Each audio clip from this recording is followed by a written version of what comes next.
hacer este cambio tan radical, orillados precisamente por esta situación y este conflicto que se vive precisamente en la franja de Gaza donde vivían? Sí. ¿Cómo es que deciden precisamente, como decía aquel encabezado de 2008, 2000, sí, 2008. cómo es que una familia decide cambiarse de una guerra hacia otro contexto, hacia otra guerra, por así decirlo? ¿Cómo es que lo asimilas al momento de llegar pues, a una edad muy temprana? ¿Cómo es ese cambio precisamente? ¿Cómo es el momento en el que están allá, que dicen, nos vamos a ir? ¿Y cómo ha sido esta vida? El asunto es difícil de explicar o sea, no se encuentran las palabras para poder describir lo que uno siente, y más cuando es menor de edad. Al momento de que mi mamá y mi papá me dicen, allá estando en la franja de Gaza, nos dicen, hijos, la semana que viene nos vamos. Y uno entra en shock, dice, o sea, ¿cómo voy a dejar mis amigos, mi familia? Pues, también tengo familia allá. Y abandonar todo lo que tú conoces por algo que realmente desconoces totalmente. No sabes cómo la gente te va a tratar aquí en Culiacán o en México, la escuela, el idioma, la forma de ser de las personas. La verdad es un cambio muy difícil. De hecho, hasta a veces me trabo con el español, o sea, no es un idioma fácil. Salimos de la franja de Gaza porque de plano el asunto se puso muy tenso, se puso muy difícil. Los judíos por un lado bombardeando la franja de Gaza y los palestinos por otro lado peleando entre ellos, porque a finales del 2007 nosotros salimos porque los de Hamas y Fatah empezaron a pelear por el poder de la franja, y todos los días había tiroteos, había balazos, explosiones. De hecho, hasta fuera del departamento donde vivíamos nosotros se agarraba, mirabas las personas tiradas, y de hecho en ese tiempo es cuando Israel intensifica también su odio, sus bombas de rencor hacia los palestinos, así destruyendo lo que es la planta de electricidad de los palestinos. De hecho, duramos más de un año y medio sin luz. Solamente llegaba la luz en intervalos de 1 hora, 2 horas al día, máximo 2 horas. E igual el agua. Como vivíamos un departamento, el agua subía solamente con la electricidad. Entonces, ese era nuestro caso, pero había mucha gente que ya durante años, porque aún sigue el problema, en la franja de Gaza sigue el problema de la luz, sigue el problema del agua, sigue el problema de los alimentos, los medicamentos. Es una situación muy precaria, que lamentablemente no hay una salida. Entonces, al momento que nosotros llegamos aquí a Culiacán, el encabezado, como estaba comentando, salen de una guerra para entrar a otra. Entonces, hacen alusión a dos cosas. La alusión primera es que el narcotráfico, la guerra en contra del narcotráfico aquí en México. Y la segunda es que la guerra de la sobrevivencia, que nosotros la estamos luchando como palestinos mexicanos, y también compartimos esta lucha con los mismos mexicanos, que también tienen una situación muy difícil, ya sea por el narcotráfico, ya sea por la misma desempleo y este tipo de cosas. Es una situación, un cambio totalmente radical. ¿Cómo De hecho, te sientes psicológicamente en el momento en el que llegas siendo prácticamente un niño? ¿Cómo te sientes al afrontar tu nuevo mundo, tu nuevo reto? Vemos también que traes algunas fotografías. Pues, esta fotografía nos las toma un periódico local. Al año que nosotros estamos aquí en Culiacán nos buscan y nos hacen una entrevista y nos preguntan si cómo estamos, o sea, cómo la estamos viviendo.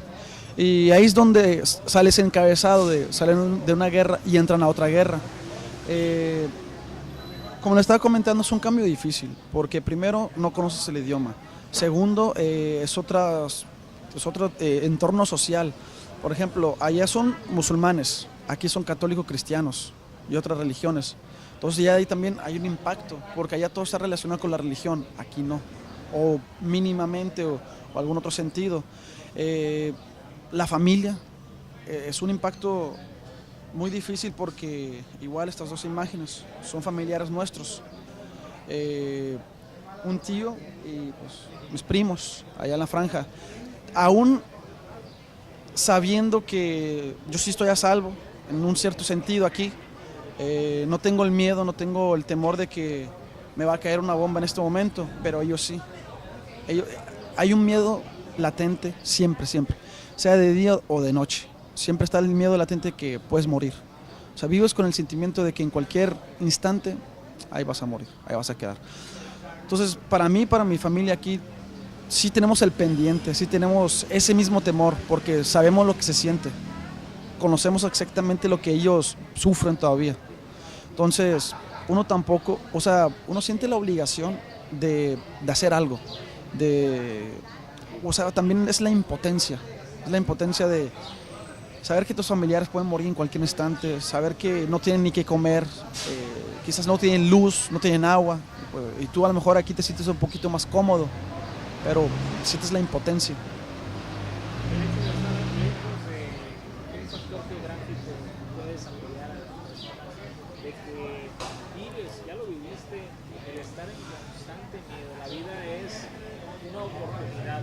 De hecho. Cada instante es una oportunidad. ¿Cómo es Culiacán a diferencia de la Franja de Gaza? ¿Qué te encuentras en Culiacán a diferencia de la Franja de Gaza? Libertad. Aquí encontramos libertad, porque allá sí hay libertad, pero como te comento, no hay seguridad. Aquí encadenado, aquí hay una relativa seguridad, pero allá de plano no sientes seguridad, porque quizás aquí en tu casa puedes estar dormido y sí, estoy a gusto, estoy seguro, no van a venir a matarme ni nada, o a lo mejor en algunos casos. Pero allá toda la gente se siente insegura, se siente con miedo, se siente con la impotencia e igual con un rencor, porque a casi todas las familias palestinas de la franja les hace falta un miembro de la familia. O sea, de mi familia, en la franja hacen falta unos 4 o 5 que han asesinado. Entonces, a todas las familias tienen un miembro que fue asesinado, fue mutilado o hasta encarcelado. Entonces, por eso existe ese rencor y ese resentimiento hacia los judíos. No es solamente por tenerlo, o sea, está justificado en un cierto sentido. ¿Cómo es la situación de tu madre, de tu familia? Mencionas que él solamente viene en ciertas ocasiones del año aquí en Culiacán. ¿A qué se debe esto? Desempleo, porque mi papá aquí estuvo 8 meses, hace unos años, y hizo la lucha.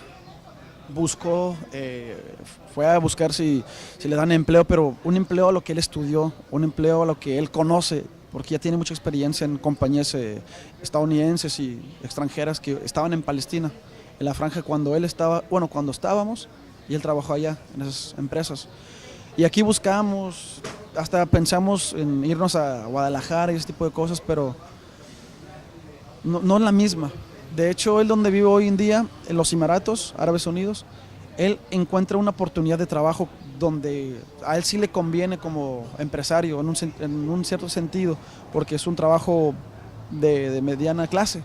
Y aquí no, de plano, ni de mediana ni de baja clase no encontró y pues no tuvimos otra alternativa que decidir familiarmente que lo mejor es que él trabaje allá y pues que para sobrevivir.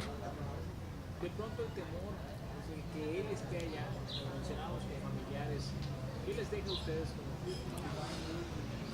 Primero es la distancia, o sea, como muchos, no la misma que tener a tu papá a tu lado y que tenerlo a miles de kilómetros y a cientos de miles.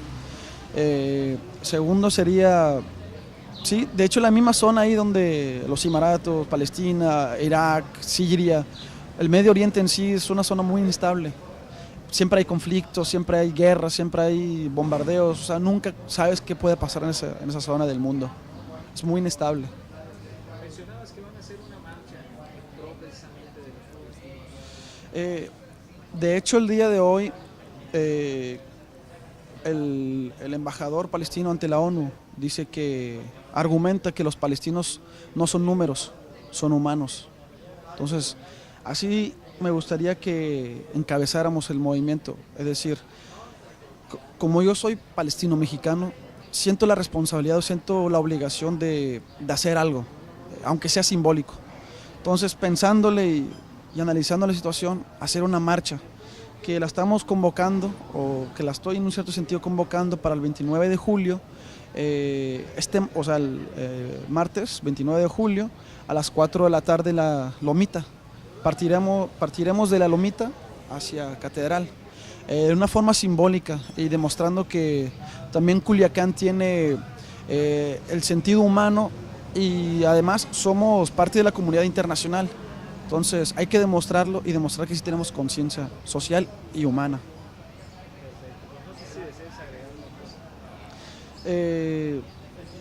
Un dato que me gustaría hacer un énfasis. Hasta el momento llevan 130 niños asesinados en la Franja de Gaza. De cada 3 muertos, uno es un niño o una niña. Entonces, hago esa alusión porque los niños, lamentablemente, parecen ser el objetivo de los judíos. No solo los combatientes de Hamas o alguna ala de los guerrilleros, por llamarlos así. Entonces, lamentablemente, se está despreciando la vida de los niños, que son unos seres inocentes, que no saben lo que es la guerra, que no saben qué intereses hay detrás de ellos. No les importa eso, porque su vida, un niño debe estar para disfrutar de su infancia, un niño debe estar para tener educación, para divertirse, para jugar, y no para estar sufriendo de bombardeos, para no tener miedo y ese tipo de cosas. Entonces, me gustaría invitarlos a las personas de Culiacán, a las asociaciones civiles, a los colectivos, a todas las personas que tienen conciencia y sentimientos, y pues, espero que nos puedan acompañar.